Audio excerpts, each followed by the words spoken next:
Hello and welcome to Particle Institute class 9th chapter motion का next lecture लेके हम आ गए हैं। इस लेक्चर में हम डिस्टेंस और डिस्प्लेसमेंट के ऊपर बेस्ड क्वेश्चन देखेंगे। लास्ट में टाइम रहा तो स्पीड और वेलोसिटी के सिग्निफिकेंस भी देखेंगे। तो चलिए हम स्टार्ट करते हैं अपना लेक्चर। सबसे पहला क्वेश्चन आपके स्क्रीन पे ये रहा। तो ये सवाल है हमारे पास। क्या है सवाल? a boy travel 4 kilometre in east. एक लड़का है जो 4 किलोमीटर ईस्ट में चलता है और उसके बाद 3 किलोमीटर नॉर्थ डायरेक्शन में चलते हैं। तो हमें मालूम करना है कि वो जो लड़का है टोटल डिस्टेंस कितना चला है और डिस्प्लेसमेंट उसका कितना रहा है। तो चलिए सबसे पहले हम इस क्वेश्चन को सॉल्व करने से पहले हम ये चाहेंगे कि आप ये क्वेश्चन करें। ठीक है, वीडियो पॉज करके आप एक बार क्वेश्चन जरूर ट्राई करें, उसके बाद सॉल्यूशन देखें। तो चलिए हम मान लेते हैं आपने वीडियो पॉज कर लिया होगा और क्वेश्चन ट्राई कर लिए होंगे। अब मैं सॉल्यूशन स्टार्ट करता हूँ।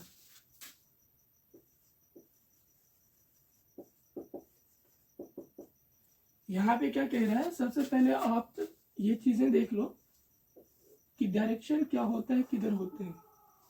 ये ईस्ट डायरेक्शन होता है हमारे लिए, ये ईस्ट डायरेक्शन होते हैं। ईस्ट ऊपर नॉर्थ होता है और नीचे साउथ होते हैं और ईस्ट के जस्ट अपोजिट वेस्ट होता है। अब लड़का कहाँ से चला है? लड़का 4 किलोमीटर ईस्ट चला है। कहाँ से चला होगा? यहीं से, है ना। यहाँ से सारी चीजें स्टार्ट होती है 0,0। लड़का यहाँ से कितना चला है? लड़का यहाँ से चला है 4 किलोमीटर ईस्ट। तो आप इस डायरेक्शन में 4 किलोमीटर चला दीजिए। 4 किलोमीटर ईस्ट, 4 किलोमीटर। उसके बाद देन ट्रेवल 3 किलोमीटर नॉर्थ। अब यहाँ से लड़का यहाँ से यहाँ पहुंच चुका है। अब यहाँ से नॉर्थ 3 किलोमीटर जाएगा, यानी ऊपर 3 किलोमीटर यहाँ से जाएंगे। 3 किलोमीटर, 3 किलोमीटर। ठीक, तो हमें क्या पूछा है? सबसे पहले सवाल में ये पूछा है, सबसे पहला सवाल ये है कि भाई डिस्टेंस कितना लड़के ने ट्रेवल किया है। तो डिस्टेंस कितना ट्रेवल किया है, डिस्टेंस का डेफिनेशन क्या था जो हमने करवाया था स्टार्टिंग में। डिस्टेंस क्या होता है? Total length of the path through which particle move. Particle या ऑब्जेक्ट मूव, जिस रास्ते से जो भी लेंथ ऑब्जेक्ट ने ट्रेवल किया है वही डिस्टेंस होता है। ऑब्जेक्ट चला है किस रास्ते पे? इस रास्ते पे ऑब्जेक्ट चले हैं, ऐसे करके 4 किलोमीटर इधर, फिर 3 किलोमीटर ऊपर यहाँ पे चला है। ठीक है, यहाँ से हम मान लेते हैं ओ से स्टार्ट हुआ और ए पे पहुंच गया, ए पॉइंट पे। ठीक है, तो टोटल डिस्टेंस कितना चला है? अगर पहले सवाल का जवाब देखें तो total distance covered by boy, covered by boy, total distance कितना कवर किया है लड़के ने? तो 4 किलोमीटर इधर चला है, फिर 3 किलोमीटर ऊपर, तो यानी 4 + 3 7 किलोमीटर। डिस्टेंस कितना आ गया? 7 किलोमीटर आ गया। लड़के ने टोटल 7 किलोमीटर लेंथ ट्रेवल किया है। ठीक है, ये हो गया आपके डिस्टेंस। और डिस्प्लेसमेंट कितना कवर किया है, यहाँ पे हमसे क्या पूछा और डिस्प्लेसमेंट भी पूछा गया है।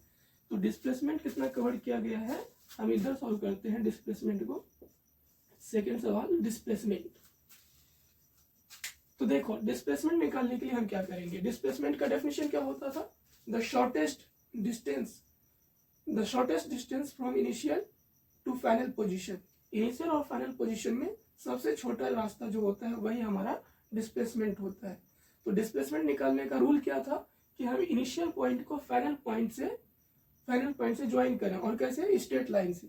इनिशियल और फाइनल पॉइंट को अगर हम स्ट्रेट लाइन से ज्वाइन कर देंगे तो वही स्ट्रेट लाइन जो होगा सबसे छोटा रास्ता रिप्रेजेंट कर रहा होगा। तो आप क्या करो, पार्टिकल यहाँ से स्टार्ट हुआ है, ये इनिशियल पॉइंट है, और यहाँ फाइनली पहुंचे, ये फाइनल पॉइंट है। इनिशियल और फाइनल को एक स्ट्रेट लाइन से ज्वाइन कर दीजिए। इनिशियल और फाइनल पॉइंट को एक स्ट्रेट लाइन से ज्वाइन कर दीजिए। यही जो स्ट्रेट लाइन होगा ये क्या रिप्रेजेंट कर रहे होंगे? डिस्प्लेसमेंट रिप्रेजेंट कर रहा होगा। ठीक है, तो हम ये कह सकते हैं डिस्प्लेसमेंट ओ ए जो है, यहाँ पे ओ ए किसके बराबर है? डिस्प्लेसमेंट के बराबर है। डिस्प्लेसमेंट के बराबर ये कैसे निकालेंगे? अगर आप गौर करोगे तो आपको ये राइट ट्रायंगल दिख रहा होगा, ये एक राइट ट्रायंगल फॉर्म होते हुए दिख रहा होगा। ठीक है, ये बेस हो गया, ये परपेंडिकुलर हो गया, आपको हाइपोटेन्यूज निकालना है। अगर आप हाइपोटेन्यूज निकाल लेते हैं तो यानी डिस्प्लेसमेंट मालूम हो जाता है। तो हाइपोटेन्यूज निकालिए। हाइपोटेन्यूज को मैं मान लेता हूँ कि ये जो है ओ ए है, तो पाइथागोरस थ्योरम के थ्रू हम क्या निकाल सकते हैं, हाइपोटेन्यूज निकाल सकते हैं। यानी displacement is equal to under root 4 का स्क्वायर, बेस का स्क्वायर, परपेंडिकुलर का स्क्वायर, 3 का स्क्वायर। तो यहाँ से डिस्प्लेसमेंट आ गया आपके पास 4 4 जा 16, 3 3 जा 9, 16 9 25, 25, और यहाँ से आप निकाल लोगे कितना, 5 बाहर आ जाएगा। यानी 5 किलोमीटर जो है डिस्प्लेसमेंट है। क्या है, 5 किलोमीटर डिस्प्लेसमेंट है। आपने क्वेश्चन कर लिया होगा। सबसे पहले एक बार क्वेश्चन को पढ़ो और खुद से ट्राई करो, ठीक है, फिर सॉल्यूशन देखो। तो चलिए, आपने ट्राई कर लिया होगा। क्वेश्चन देखिए, एक बार रीड कर देते हैं। A particle is moving in a circular path of radius r। एक पार्टिकल जो है r रेडियस के सर्कल में मूव कर रहा है। एक पार्टिकल r रेडियस का सर्कल है, r रेडियस के सर्कल में एक पार्टिकल मूव कर रहे हैं। हमसे क्या पूछा, find the distance and displacement of particle when it complete one revolution. जब पार्टिकल एक कंप्लीट रिवॉल्यूशन कर लेगा तब हमें बताना है डिस्टेंस क्या है और फिर डिस्प्लेसमेंट क्या है। तो सबसे पहली चीज, पार्टिकल एक रिवॉल्यूशन कंप्लीट करने का मतलब क्या है कि पार्टिकल अगर यहाँ से स्टार्ट हुआ है, इस पॉइंट से, मान लीजिए ये पॉइंट ए है, तो ये पार्टिकल एक कंप्लीट रिवॉल्यूशन करने का मतलब है कि इस रास्ते से ये सर्कुलर पाथ में इस रास्ते से ट्रेवल करेगा सर्कल में, और फिर ये वापस अपना इनिशियल पोजीशन पे ही पहुंच जाएगा। यानी फाइनल पोजीशन जो होगा वो इनिशियल पोजीशन के ही पास होगा, मतलब इनिशियल पोजीशन से कोइंसाइड करेंगे, ठीक है। फाइनल पोजीशन और इनिशियल पोजीशन एक ही जगह है। पार्टिकल यहाँ से स्टार्ट हुआ, पूरे रास्ते कवर करके वापस पार्टिकल यहाँ आ जाएगा, तो एक रिवॉल्यूशन कंप्लीट हो जाएंगे। एक रिवॉल्यूशन क्या हो जाएगा, कंप्लीट हो जाएगा।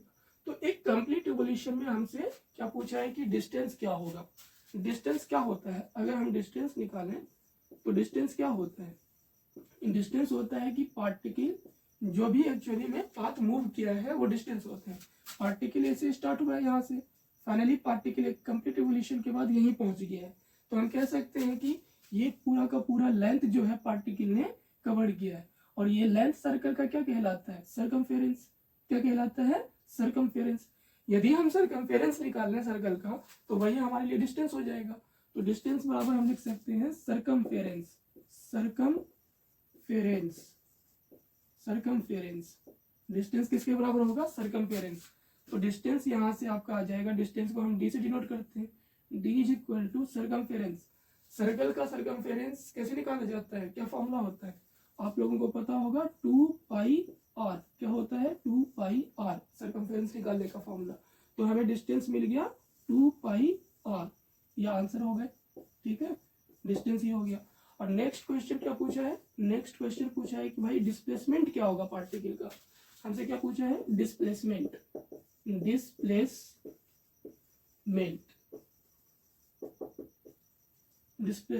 क्या होगा पार्टिकल का, हमसे ये पूछे। तो डिस्प्लेसमेंट निकालना आसान है। डिस्प्लेसमेंट क्या होता है, सबसे पहले अपना डेफिनेशन याद करो। डिस्प्लेसमेंट का मतलब होता है कि क्या होता है, shortest distance from initial to final position. अब इनिशियल पोजीशन भी यही है, फाइनल पोजीशन भी वही है। इनिशियल और फाइनल पोजीशन जब कोइंसाइड करेगा तो उनके बीच में डिस्टेंस क्या होगा, उनके बीच में डिस्टेंस 0 होंगे, क्योंकि इनिशियल पॉइंट और फाइनल पॉइंट एक ही जगह है।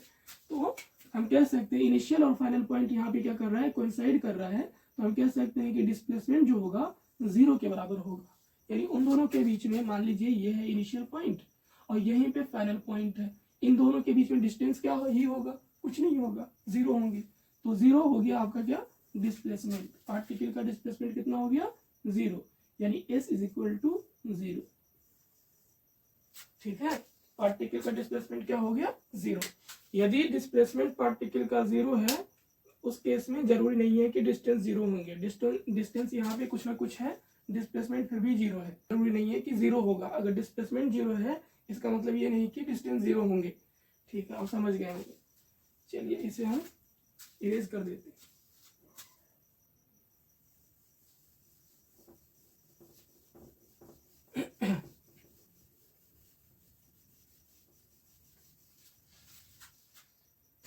ये एक और सवाल है आपके लिए, है ना। सवाल को सबसे पहले ट्राई कीजिए, ठीक है, पॉज करके, वीडियो पॉज करके सबसे पहले सवाल को ट्राई कीजिए, फिर सॉल्यूशन देखिए। चलिए, तो आपने पॉज कर लिया होगा और सवाल सॉल्व कर लिए होंगे, और यहाँ पे देखिए मेरा सॉल्यूशन। तो सॉल्यूशन देखो इधर क्या कह रहा है, where a body is thrown vertically upward. एक बॉडी को जो है वर्टिकली अपवर्ड फेंका है, एक बॉडी है, ठीक है, मान लीजिए ये बॉल है, एक बॉडी है, इसे ऊपर की तरफ फेंका है। इसे जब ऊपर की तरफ कुछ वेलोसिटी से फेंका गया है ना, कुछ वेलोसिटी से फेंका गया है, तो ये कितना हाइट ऊपर गया है, ये h हाइट ऊपर गया है। क्वेश्चन ने कहा है कि h हाइट ऊपर गया है, यहाँ से h हाइट ऊपर गया है। ये ग्राउंड से बॉल को फेंका गया और h हाइट ऊपर ये बॉल गया है, h हाइट ऊपर। फिर वापस जो है बॉल यहाँ पे पहुंच के h हाइट दूर वापस ये ग्राउंड पे आता है, वापस बॉल रिटर्न होके कहाँ पे आते हैं, ग्राउंड पे आते हैं। तो इस केस में हमें पूछा गया है, ये ए पॉइंट है, ये बी पॉइंट है, ठीक है, पहले गया ऊपर h हाइट, फिर वापस ग्राउंड पे ही आ गया है, ऐसा क्वेश्चन कह रहा है। देखो, when a body is thrown vertically upward they travel height h, इन्होंने कितना हाइट ट्रेवल किया है, h हाइट। फिर यहाँ से पूछा है क्या, फाइंड डिस्टेंस, डिस्टेंस बताइए, and displacement of body, body का डिस्टेंस और डिस्प्लेसमेंट बताइए when they reach on ground, वापस जब ये ग्राउंड पे आ जाएगा बॉल, तब ऊपर जाने के बाद वापस जब ग्राउंड पे बॉल आएंगे तब इसका डिस्टेंस और डिस्प्लेसमेंट क्या होगा, ये पूछा है। तो सबसे पहले हम डिस्टेंस, यहाँ पे डिस्टेंस बताते हैं, है ना। तो देखो, डिस्टेंस क्या होता है, actual path travel by the body, है ना, बॉडी के द्वारा एक्चुअल पाथ कितना ट्रेवल किया गया है, वही डिस्टेंस होता है। तो ये बॉडी रहा, ये बॉडी जो है ऊपर गया है, एच ऊपर गया, यानी ये रास्ता, ये पूरा रास्ता ट्रेवल किया है यहाँ से यहाँ तक, फिर ये वापस आया यहाँ पे, है ना, ग्राउंड पे। तो एच ऊपर गया है, एच नीचे आया है, यानी 2h टोटल डिस्टेंस इन्होंने ट्रेवल किया है। कितना, 2h डिस्टेंस टोटल ट्रेवल किया है, ठीक है। तो डिस्टेंस यहाँ से आ जाएगा आपके पास, distance equal to h plus h, यानी 2h। ऑब्जेक्ट ने 2h डिस्टेंस ट्रेवल किया है, ठीक है, 2h डिस्टेंस ट्रेवल किया है, ये आंसर है, ठीक। सेकंड सवाल, जरा सोच के बताओ कि डिस्प्लेसमेंट क्या होगा। बॉल ऊपर गया है, वापस ग्राउंड पे आ गया, ग्राउंड से ही ऊपर गया था, वापस ग्राउंड पे ही बॉल आ गया है, यानी कि इनिशियल और फाइनल पॉइंट सेम है बॉल का, ऊपर जाके वापस ग्राउंड पे आ गया, ग्राउंड से फिर के वापस ग्राउंड पे आ गया। तो इनिशियल और फाइनल पॉइंट क्या है, ग्राउंड ही है। तो इनिशियल और फाइनल पॉइंट अगेन इसका क्या है, कोइंसाइड कर रहा है इस सवाल में। तो डिस्प्लेसमेंट क्या हो जाएगा, 0 हो जाएंगे। तो यहाँ से डिस्प्लेसमेंट जो होगा, डिस्प्लेसमेंट इज इक्वल टू 0, है ना, डिस्प्लेसमेंट 0 हो जाएंगे। क्यों डिस्प्लेसमेंट 0 हो जाएंगे, क्योंकि ये बॉल वापस ग्राउंड से गया है ऊपर, वापस फिर ग्राउंड पे आ गया। तो जो इनिशियल पॉइंट है बॉल का, वही फाइनल पॉइंट है बॉल का। इनिशियल और फाइनल पॉइंट जब सेम होते हैं तो डिस्प्लेसमेंट क्या होगा, 0 होगा। ये बात हमेशा याद रखिएगा, जब इनिशियल और फाइनल पॉइंट कोइंसाइड कर जाए, यानी सेम हो जाए, उस केस में डिस्प्लेसमेंट क्या हो जाते हैं, 0, क्योंकि इनिशियल और फाइनल पॉइंट के बीच में कोई डिस्टेंस रहता ही नहीं है, ठीक है। तो ये सवाल आप समझ गए होंगे, ठीक है। तो क्वेश्चन क्या है ना, 4th नंबर का क्वेश्चन, ये चौथा सवाल है। क्वेश्चन क्या कह रहा है, एक पार्टिकल है जो कि सर्कल में मूव कर रहे हैं, सर्कुलर पाथ में मूव कर रहे हैं, ठीक है। एक पार्टिकल है जो सर्कुलर पाथ में मूव कर रहे हैं और इस सर्कल का रेडियस r दे रखा है। क्या दे रखा है, r दे रखा है।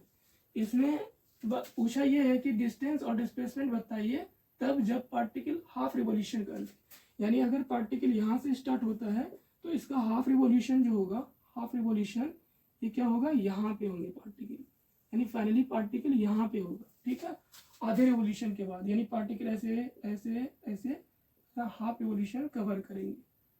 यह हाफ हो गया, सर्कल का आधा पार्ट कवर कर रहा है। हाफ रिवॉल्यूशन का मतलब सर्कल का आधा पार्ट, ठीक है। तो वीडियो पॉज करके एक बार सवाल को सॉल्व करिए, ठीक है, उसके बाद जब सॉल्व, उसके बाद सॉल्यूशन देखिएगा, ठीक है। चलिए, तो आपने कर लिया होगा, हम स्टार्ट करते हैं सॉल्यूशन। पार्टिकल जो है ए पॉइंट से स्टार्ट होता है, फाइनली बी पॉइंट तक पहुंचते हैं, यानी कि हाफ सर्कल कवर कर लेता है। तो डिस्टेंस कितना चला होगा, पहला सवाल क्या था, डिस्टेंस। तो डिस्टेंस बताइए कितना कवर किया होगा। डिस्टेंस ये वाला पूरा लेंथ ही डिस्टेंस होगा, ये पूरा लेंथ क्या है, आधा है, सर्कमफेरेंस का, हाफ ऑफ सर्कमफेरेंस। तो हम कह सकते हैं distance is equal to half of the circumference, circumference.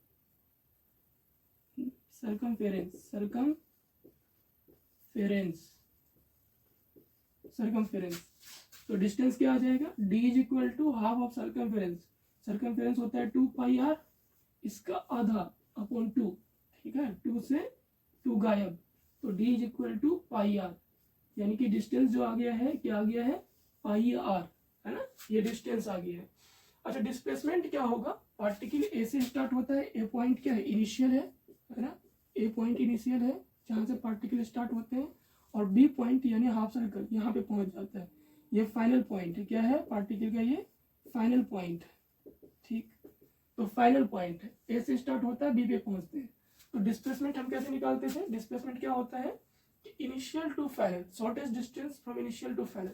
उसके लिए हम इनिशियल और फाइनल पॉइंट को एक स्ट्रेट लाइन से ज्वाइन करते हैं। जब हम इनिशियल और फाइनल पॉइंट को एक स्ट्रेट लाइन से ज्वाइन करेंगे तो हमें क्या नजर आएगा, डायमीटर, है ना, यानी डिस्प्लेसमेंट जो बराबर होंगे इस बार डायमीटर के बराबर होंगे, है ना।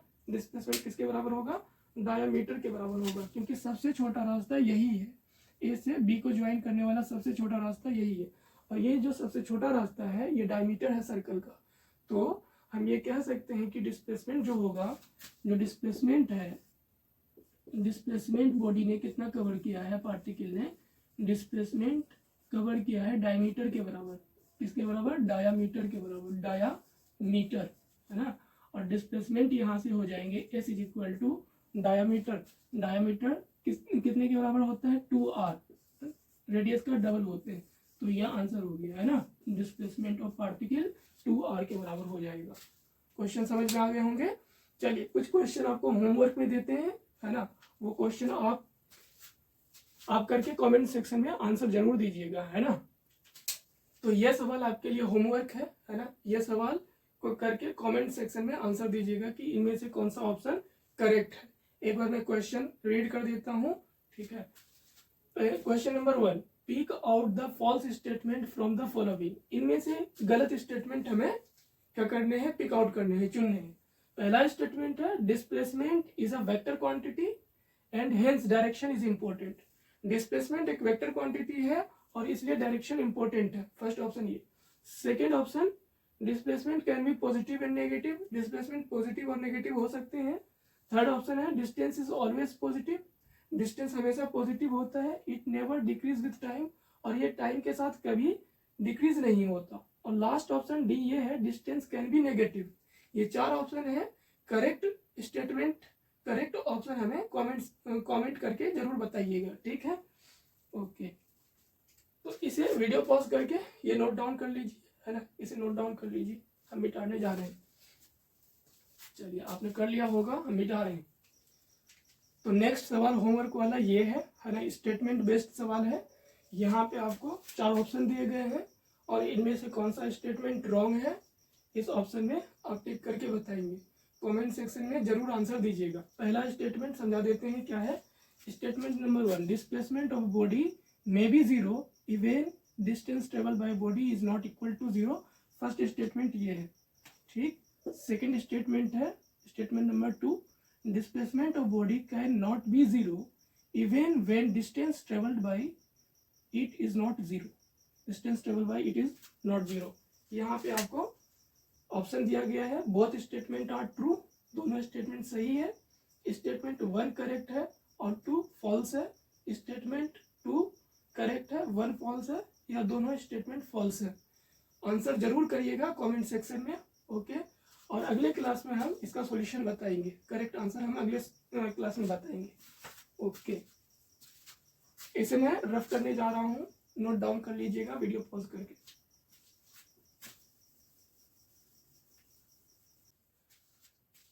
अब जो है हम डिस्कस करने जा रहे हैं significance of speed and velocity, है ना, यानी स्पीड और वेलोसिटी का इंपॉर्टेंस क्या है ना। तो हमें टॉपिक क्या हमें डिस्कस करना है अभी, significance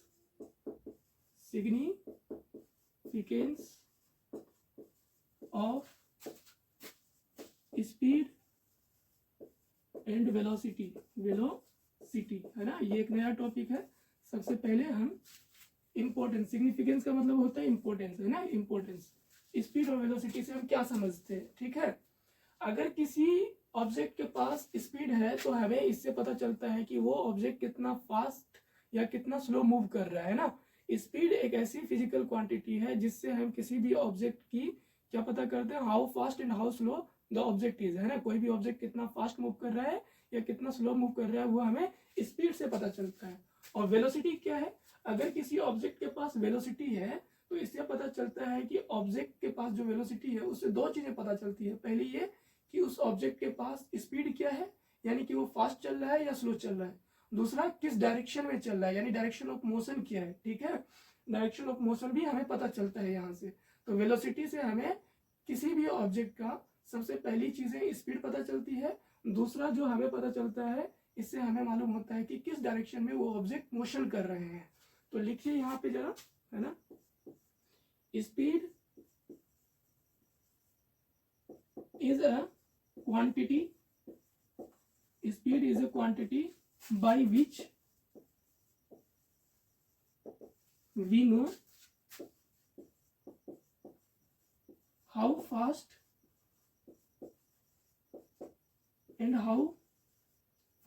and slow the object move या moving, while जबकि velocity is a quantity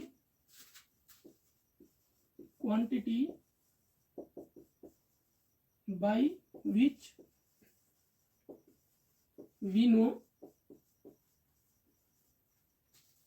speed of object as well as direction of motion। यहाँ पे चीजें समझिए क्या कह रहा है कि स्पीड एक ऐसी क्वांटिटी है, फिजिकल क्वांटिटी, जिसके द्वारा हमें क्या पता चलता है, हमें पता ये चलता है कि कोई भी ऑब्जेक्ट कितना फास्ट मूव कर रहा है या कितना स्लो मूव कर रहा है। जैसे एग्जांपल के लिए मान लीजिए एक ऑब्जेक्ट है जो कि 1 सेकेंड में 4 मीटर डिस्टेंस कवर करता है। एक ऐसा ऑब्जेक्ट है जो कि 1 सेकेंड में 4 मीटर डिस्टेंस कवर करते हैं। एक और ऑब्जेक्ट है वो 1 सेकेंड में 2 मीटर डिस्टेंस कवर करता है। तो कौन फास्ट है, जो 4 मीटर डिस्टेंस कवर कर रहे हैं वो 2 मीटर, जो 2 मीटर डिस्टेंस कवर कर रहे हैं। तो हमें क्या पता चलता है, स्पीड से हमें, स्पीड एक ऐसी क्वांटिटी है जिससे हमें ये पता चलता है कि कोई भी ऑब्जेक्ट कितना फास्ट है या कितना स्लो है। इसका यही सिग्निफिकेंस, इंपॉर्टेंस है ना। मान लीजिए इसका काम, ठीक है। वेलोसिटी क्या होता है, वेलोसिटी देखो, वेलोसिटी किसी भी ऑब्जेक्ट के बारे में हमें ऑब्जेक्ट का स्पीड बताता है कि अगर वेलोसिटी हमें पता हो ऑब्जेक्ट की तो हमें उससे दो चीजें पता चलती है कि इस ऑब्जेक्ट के पास स्पीड क्या है, साथ ही साथ उसका डायरेक्शन ऑफ मोशन क्या है, यानी ऑब्जेक्ट किस डायरेक्शन में मूव कर रहे हैं, नॉर्थ साउथ ईस्ट वेस्ट किधर मूव कर रहे हैं, ठीक है। डायरेक्शन ऑफ मोशन पता चलते हैं। ओके, आई होप कि समझ में आ गया होगा ये चीजें, है ना। ये सिग्निफिकेंस था स्पीड का और वेलोसिटी का। अब जो है हमें ये समझना है कि स्पीड क्या होता है ना। हमें ये समझना है कि स्पीड क्या होते हैं। ये हमने आपको इंपॉर्टेंस यानी फील दिया यहाँ पे स्पीड और वेलोसिटी का। अब जो हम बताने जा रहे हैं आपको, है ना, एक्चुअली में स्पीड क्या होता है इनके ऊपर हम बात करते हैं। आपसे अगर कोई पूछ ले व्हाट इज स्पीड, तो आप कैसे बताओगे, क्या बताओगे, ये चीजें लिखिए। तो टॉपिक डालिए स्पीड। अभी हमने आपको इंपॉर्टेंस बताया। स्पीड क्या बताता है किसी भी ऑब्जेक्ट का, कि ऑब्जेक्ट कितना फास्ट या कितना स्लो मूव कर रहा है, ये स्पीड बताते हैं। स्पीड क्या होता है, तो पहला पॉइंट लिखिए, फर्स्ट पॉइंट डालिए, rate of change of distance, rate of change of distance with respect to time, with respect to time। क्या मतलब है सर, सबसे पहली चीजें आप इसका मतलब समझिए, rate of change. Rate of change का सबसे पहले इसका मतलब समझिए। रेट ऑफ चेंज का मतलब क्या होता है, रेट ऑफ चेंज बताता है कि कोई भी चीज है ना कितनी जल्दी जल्दी बदल रही है ना, कोई भी चीज कितनी जल्दी जल्दी बदल रही है। रेट ऑफ चेंज क्या बताता है कि कोई भी चीज कितनी जल्दी जल्दी बदल रही है। यहाँ पे rate of change of distance देखना है, यानी डिस्टेंस कितना जल्दी जल्दी बदल रहा है टाइम के साथ, है ना। डिस्टेंस कितना जल्दी जल्दी बदल रहा है टाइम के साथ, वही स्पीड होता है ना। डिस्टेंस किस रेट से चेंज हो रहे हैं, किस रेट से चेंज हो रहे हैं टाइम के साथ, दैट इज स्पीड, ठीक है, उसी को हम स्पीड कहते हैं। Second point, speed is a scalar quantity. आप सबको पता है स्पीड क्या है, स्केलर क्वांटिटी है। Speed is a scalar quantity, scalar quantity, speed is a scalar quantity. Speed का फॉर्मूला क्या होता है, इसका फॉर्मूला होता है, स्पीड का फॉर्मूला होता है speed is equal to distance upon time. क्या होता है, डिस्टेंस अपॉन टाइम, है ना। स्पीड का फॉर्मूला होता है डिस्टेंस अपॉन टाइम। स्पीड का फॉर्मूला क्या होता है, distance upon time, distance upon time speed का फॉर्मूला होता है, ठीक। फोर्थ पॉइंट लिखिए, SI unit of speed is metre per second. Speed को मीटर पर सेकेंड में मेजर करते हैं। मीटर पर सेकेंड को ऐसे भी लिखते हैं, मीटर सेकेंड की पावर -1, सेकेंड की पावर -1, ऐसे भी लिखते हैं मीटर पर सेकेंड, और ऐसे भी लिखा जाता है। इसकी CGS यूनिट क्या होती है, CGS unit of speed is centimetre पर सेकेंड, और इसे भी ऐसे लिख सकते हैं centimetre second inverse, centimetre second inverse, ऐसे लिख सकते हैं। तो चीजें क्लियर हो गई होंगी कि स्पीड क्या होता है। तो आपको बताना है कि rate of change of distance with respect to time, ठीक है। Rate of change of distance with respect to time क्या होता है, स्पीड होता है। स्पीड एक स्केलर क्वांटिटी है, आपको पता है। इसका फॉर्मूला क्या होता है, स्पीड का फॉर्मूला अगर कोई पूछे तो डिस्टेंस अपॉन टाइम होते हैं। स्पीड का फॉर्मूला क्या होता है, डिस्टेंस अपॉन टाइम। और स्पीड की यूनिट जो होती है मीटर पर सेकेंड होती है। स्पीड की यूनिट क्या होती है, metre per second. SI unit अगर पूछे तो metre per second, CGS unit होती है सेंटीमीटर पर सेकेंड, ठीक है। अब हमें जो है इसे नोट डाउन कर लीजिए। अब जो हमें देखने हैं टाइप्स ऑफ स्पीड, देखने की स्पीड कितने तरह के होते हैं, ठीक। तो इसे नोट डाउन कर लीजिए।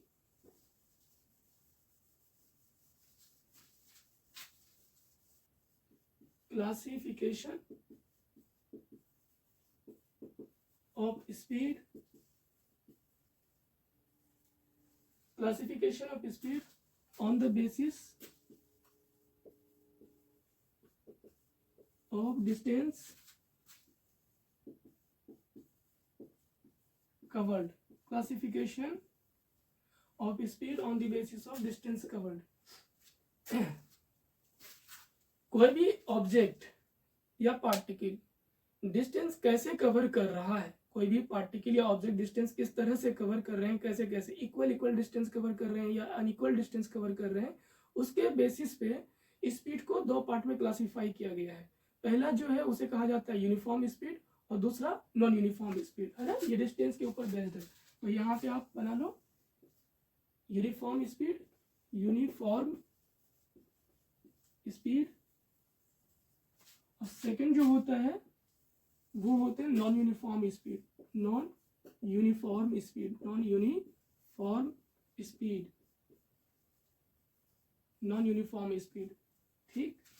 अब यहाँ पे हमें देखना है कि यूनिफॉर्म स्पीड का मतलब क्या होता है। यूनिफॉर्म स्पीड का मतलब ये होता है जब कोई ऑब्जेक्ट इक्वल डिस्टेंस कवर करता है इक्वल टाइम ऑफ इंटरवल में, इक्वल टाइम ऑफ इंटरवल में इक्वल डिस्टेंस कवर करे, तो ऐसे ऑब्जेक्ट को कहते हैं कि उसके पास यूनिफॉर्म स्पीड है। और वहीं पे नॉन यूनिफॉर्म स्पीड का मतलब होता है जब कोई ऑब्जेक्ट अनइक्वल डिस्टेंस कवर करे इक्वल टाइम इंटरवल में, इक्वल टाइम इंटरवल में अनइक्वल डिस्टेंस कवर करता हो, वैसे हम ऑब्जेक्ट को कहते हैं कि ऑब्जेक्ट नॉन यूनिफॉर्म स्पीड है। ऑब्जेक्ट के पास क्या है, नॉन यूनिफॉर्म स्पीड। तो चलिए लिख लीजिए, यूनिफॉर्म स्पीड का मतलब होता है when object cover equal distance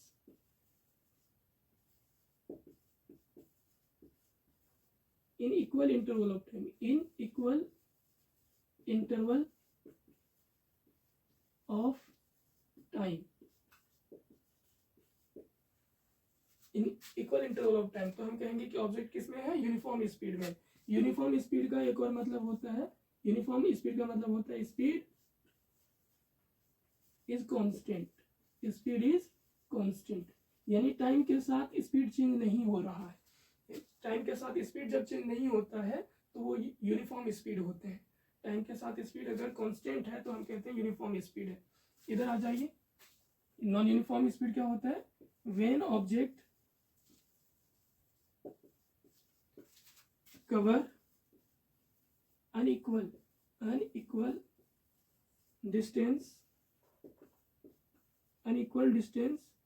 in equal interval of time, equal interval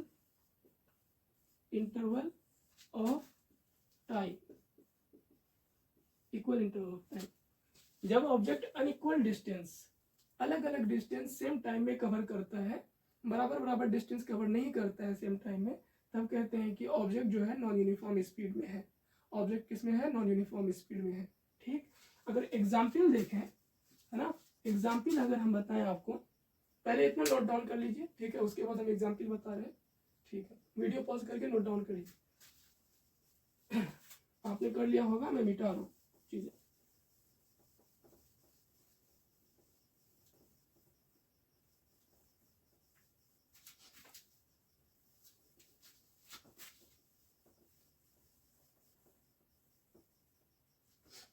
देखो, अगर हम एग्जाम्पल देखें, यूनिफॉर्म स्पीड का एग्जाम्पल क्या है, तो एग्जाम्पल लिख लीजिए, when ball moving on a smooth surface, on a smooth surface, ball moving on a smooth surface, uniform speed का एग्जाम्पल हो गया। नॉन यूनिफॉर्म स्पीड का एग्जाम्पल लिख लो, नॉन यूनिफॉर्म स्पीड का example, ball moving on a rough surface, rough surface. एक और example लिख लीजिए,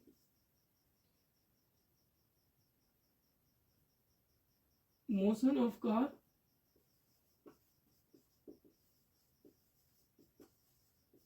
इन a crowded street, motion of car in a crowded street. ये एग्जाम्पल हो गए नॉन यूनिफॉर्म स्पीड का, और यूनिफॉर्म स्पीड का ये एग्जाम्पल है। अच्छा, नॉन यूनिफॉर्म स्पीड को एक और नाम से हम जानते हैं, इसे हम कहते हैं variable speed. Non uniform speed it is also known as variable speed. Variable speed का मतलब ये होता है, वेरिएबल स्पीड या नॉन यूनिफॉर्म स्पीड का मतलब ये हुआ कि अनइक्वल डिस्टेंस कवर कर रहे हैं इक्वल टाइम इंटरवल में, यानी कि टाइम के साथ स्पीड वेरी कर रही है, यानी जैसे जैसे टाइम चेंज कर रहे हैं अलग अलग स्पीड हमें देखने को मिल रहे हैं। ठीक, उसे हम वेरिएबल स्पीड कहते हैं। चीजें क्लियर हो गई होंगी। नॉन यूनिफॉर्म स्पीड का मतलब होता है कांस्टेंट स्पीड, यानी टाइम के साथ स्पीड चेंज ना हो, है ना, कांस्टेंट स्पीड, टाइम के साथ साथ स्पीड सेम रहे, उसे हम कहते हैं कांस्टेंट या यूनिफॉर्म स्पीड। टाइम के साथ साथ अगर स्पीड चेंज होता है तो उसे हम नॉन यूनिफॉर्म स्पीड या वेरिएबल स्पीड कहते हैं। ठीक, चलिए क्लियर हो गया होगा, नोट डाउन कर लीजिए, हम मिटा रहे हैं। अभी हमने देखा क्लासिफिकेशन ऑफ स्पीड का क्लासिफिकेशन देखा on the basis of distance covered in equal time interval, है ना। इक्वल टाइम इंटरवल में किस तरह से डिस्टेंस ऑब्जेक्ट कवर कर रहा है, उसके ऊपर हमने स्पीड का क्लासिफिकेशन देखा कि स्पीड को दो पार्ट में डिवाइड किया गया है, एक यूनिफॉर्म स्पीड है, दूसरा नॉन यूनिफॉर्म स्पीड है। अब जो है सेकेंड क्लासिफिकेशन ये है on the basis of time interval. Second classification speed का किस बेसिस पे किया गया है, टाइम इंटरवल के बेसिस पे। तो classification of speed on the basis of time interval,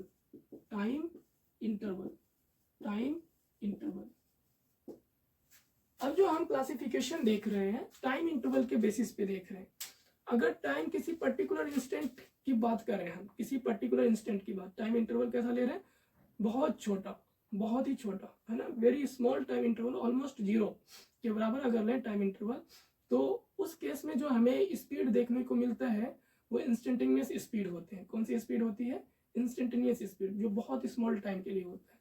और दूसरा टाइम इंटरवल क्या होता है कि अगर मैं पूरी जर्नी में टोटल टाइम कितना लगा है वो देखूं, पूरी जर्नी में टोटल टाइम यानी कंप्लीट टाइम कितना लगा है, उस पे अगर उस टाइम हम स्पीड देखें, है ना, उस टाइम के लिए स्पीड देखें तो वो एवरेज स्पीड होता है। ठीक है, यानी कि टाइम इंटरवल के बेसिस पे स्पीड को फर्दर दो पार्ट में क्लासीफाई किया गया है, एक इंस्टेंटेनियस, दूसरा एवरेज। तो यहाँ पे अगेन आप ऐसे ही बना लीजिए, इंस्टेंटेनियस स्पीड, इंस्टेंटेनियस स्पीड, और दूसरा है एवरेज स्पीड, एवरेज स्पीड। क्या होता है सर, ये देखो, इंस्टेंटेनियस स्पीड कब आते हैं, किसी पर्टिकुलर इंस्टेंट ऑफ टाइम पे हमें जो स्पीड देखने को मिलता है वो इंस्टेंटेनियस स्पीड है ना। एट, यहाँ पे लिख लीजिए, at a very small time interval, small time interval, interval बहुत छोटे समय पे जो हमें स्पीड देखने को मिलते हैं वो इंस्टेंटेनियस स्पीड होता है, और ऑलमोस्ट ये जीरो होते हैं, ऑलमोस्ट टाइम इज जीरो। इसका मतलब क्या हुआ कि जो टाइम है लगभग जीरो ही है ना, जीरो के बराबर नहीं है, लगभग जीरो है, कुछ ना कुछ है। तो इस केस में जो स्पीड मिलेगा मुझे वो मिलेंगे इंस्टेंटेनियस स्पीड, वी इंस्टेंट ऐसे लिखेंगे, इंस्टेंटेनियस स्पीड। ठीक है, इंस्टेंटेनियस स्पीड बराबर होता है distance, total distance, distance covered in short time interval, in short time interval, time interval upon time interval, time interval। ये हो गया हमारे पास इंस्टेंटेनियस स्पीड, यानी कि छोटे समय में कितना डिस्टेंस कवर्ड किया है अपन वो समय, अपन समय, उन दोनों का रेशियो ही हमें इंस्टेंटेनियस स्पीड बताते हैं। अब एवरेज स्पीड देखिए क्या होता है, एवरेज स्पीड जो होती है टोटल टाइम के लिए होता है, टोटल टाइम में जो भी स्पीड इन्होंने कवर किया है।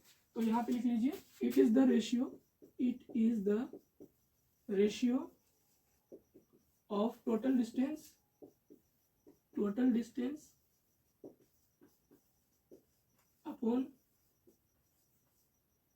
Total time taken, upon total time taken, total distance upon total time taken. ये एवरेज स्पीड होता है ना। एवरेज स्पीड क्या होता है, total distance upon total time, यानी ये हम ऐसे लिख सकते हैं, V average, A V G average, V average is equal to total distance, distance upon total time. अगर एक कंप्लीट टाइम की बात करें तब जो स्पीड हमें मिलती है वो एवरेज स्पीड मिलती है ना। अगर किसी पर्टिकुलर इंस्टेंट ऑफ टाइम की बात करें तब मुझे इंस्टेंटेनियस स्पीड मिलता है। जो व्हीकल्स में स्पीडोमीटर लगे होते हैं, जो स्पीडोमीटर का काम होता है स्पीड को मेजर करना, वो व्हीकल्स में लगे होते हैं, वो एक्चुअली कौन सी स्पीड मेजर करता है, ये वाली स्पीड मेजर करते हैं, इंस्टेंटेनियस स्पीड। ठीक है, स्पीडोमीटर कौन सा स्पीड मेजर करता है, इंस्टेंटेनियस स्पीड मेजर करते हैं। हम इसे मिटा दे रहे हैं, आप वीडियो पॉज करके लिख लीजिए। ठीक है, इंस्टेंटेनियस स्पीड, इंस्टेंटेनियस स्पीड है ना। स्पीडोमीटर यहाँ पे लिख लीजिए, speedometer, speedometer in a vehicle, vehicle measure instantaneous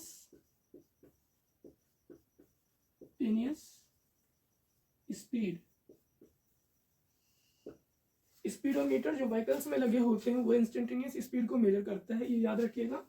अच्छा, इसका फॉर्मूला जो होता है ये बहुत छोटे समय के लिए होते हैं। Instantaneous speed, v instant is equal to d s delta s upon delta t, है ना। बहुत छोटे समय के लिए हम इसे ऐसे लिखते हैं, डेल्टा एस को डी एस लिख देते हैं और डेल्टा टी को डी टी लिख देते हैं। डी एस क्या रिप्रेजेंट कर रहा है, very small distance, small distance in very small time. D T क्या रिप्रेजेंट कर रहा है, very small time, very small time interval, time interval. Very small time interval, बहुत छोटे समय में बहुत छोटा सा डिस्टेंस ट्रेवल किया जाता है। तो ds क्या है, वेरी स्मॉल डिस्टेंस, और dt क्या है, वेरी स्मॉल टाइम इंटरवल। तो इंस्टेंटेनियस स्पीड का जो फॉर्मूला है ds अपॉन dt, ये इंस्टेंटेनियस स्पीड का फॉर्मूला आ जाता है। ठीक, एवरेज स्पीड का फॉर्मूला क्या है, एवरेज स्पीड का फॉर्मूला होता है delta s upon delta T. ठीक है, delta s upon delta T, total distance upon total time, ये एवरेज स्पीड का फॉर्मूला होता है, ये याद रखिएगा। तो स्पीड में इतना ही था। अगले लेक्चर में हम वेलोसिटी के ऊपर बात करेंगे, है ना। नेक्स्ट लेक्चर में हम वेलोसिटी के ऊपर बात करेंगे। और आपको जो होमवर्क सवाल दिया गया है उस सवाल को जरूर कमेंट में, है ना, आंसर देना। और मिलते हैं अगले लेक्चर में, तब तक के लिए जय हिंद।